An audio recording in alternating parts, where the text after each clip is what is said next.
close to. He spent a lot of time in Michigan. Yeah. Let me ask you a question. Yeah. I mean, I kind of listened to a lot of that crap you talked before the season. Like, I don't know what these guys are expecting. That Ricky Carmichael's his guy now, and he's going to do any better. Is he doing any better or any worse than you thought?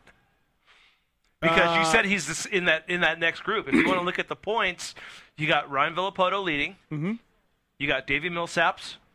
You got Ryan Dungy, which is awesome. Yep. Chad Reed, which is awesome. Good riders. Justin Barsha, that's awesome. Yep. James Stewart, that's awesome. Yep. Trey Kennard, that's awesome. Andrew Short, that's a good rider. And him and Justin Brayton are tied. Right. Need this? So you tell me. All these other guys, Mike Alessi, Josh Grant. You would have to admit, though, up until this last couple weekends, he's kind of performed average of what he's capable of. He's been top 10 pretty much. No, for sure. It's kind of average of what he's capable of, for sure. And this last couple weekends, it seems like he's ridden at Ricky's, and Ricky's like pushing him a little bit. And, you know, like I saw on the telecast from Daytona, like Ricky was like gave him an attaboy for ran him in short. And so obviously he's trying. You guys are talking to him about being more aggressive and such, and showing, because he's definitely closing the gap from the guys he's been racing with to the Weimers and the Barshas. For sure he's coming into his own now. I agree, and we weren't expecting him to be on the podium. This is where we expect him to be at least one or two positions farther up than he is. Well, exactly. But in defense with Steve, I guess.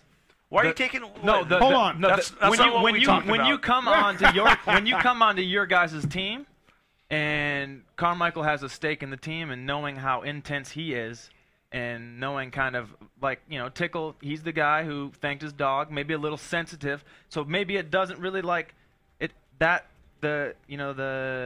how they are doesn't really like mesh. So like with Ricky telling him, hey, what are you doing getting a 7th? Like, because that's what I'm expecting, right? Because I've known Ricky since I was young, and he's obviously like, he's very intense. True, so but because Tickle told me before the season start, like, you know what, this is going to be awesome. There's less expectation. You know, there's going to be less pressure. I'm like, do you know Ricky Carmichael?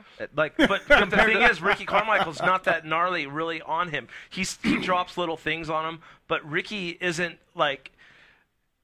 No, Broc, I understand. Dude, I was harder on Broc than Ricky was, and then we had to have a conversation where, hey, you know what?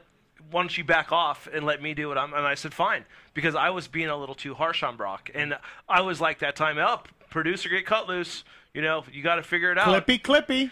And you know that wasn't working. Right. So when we went into it, we said we were going to try to overachieve and do the best we could and get him better finish than he did in the past. Yeah. No, and I mean, I'm a big fan of Broc Tickle. I mean, I'd like to see you guys doing that. You guys are doing well. It's good. Like the last couple weekends, last few weekends, he's got a lot of momentum. Getting closer to the front.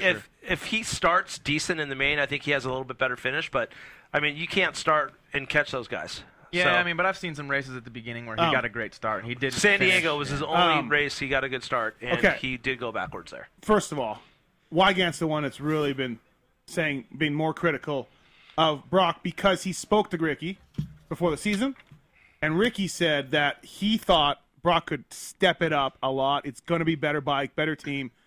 So Wygant's more of that guy. True, because in preseason he was showing. Yeah, he was showing that. And I would say he is not any better or any worse than last year. Why don't you pull up the results from last year when the field was thin? He was ninth, 7th. 10th, his best finish ever is a 7th.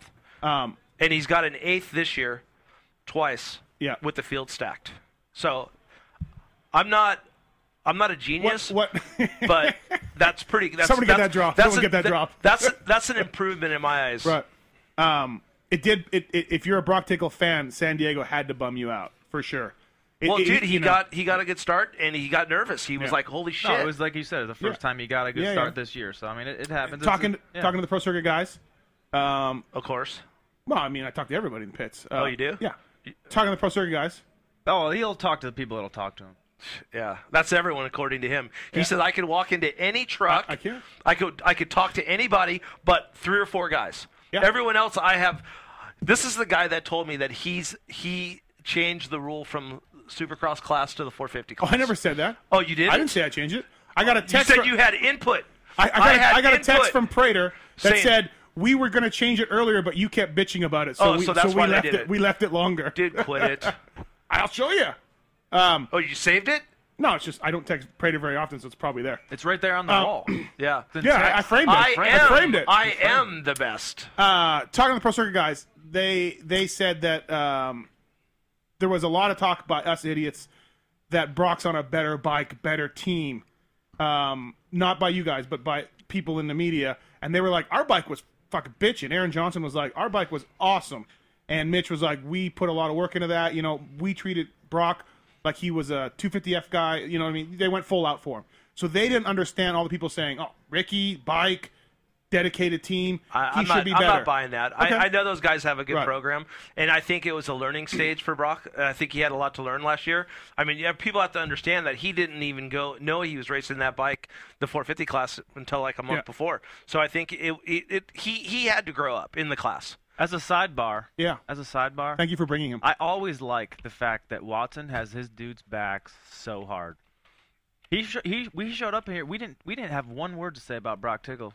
Last 10 minutes, that's all we talk about. I want to talk about Toronto. Because Watson has got his back so hard, and that's what's there to talk about Toronto? That's good. I like that. I like that. Right. You know, if you're on Watson's team, you're on his team. Damn it. Am I on the team?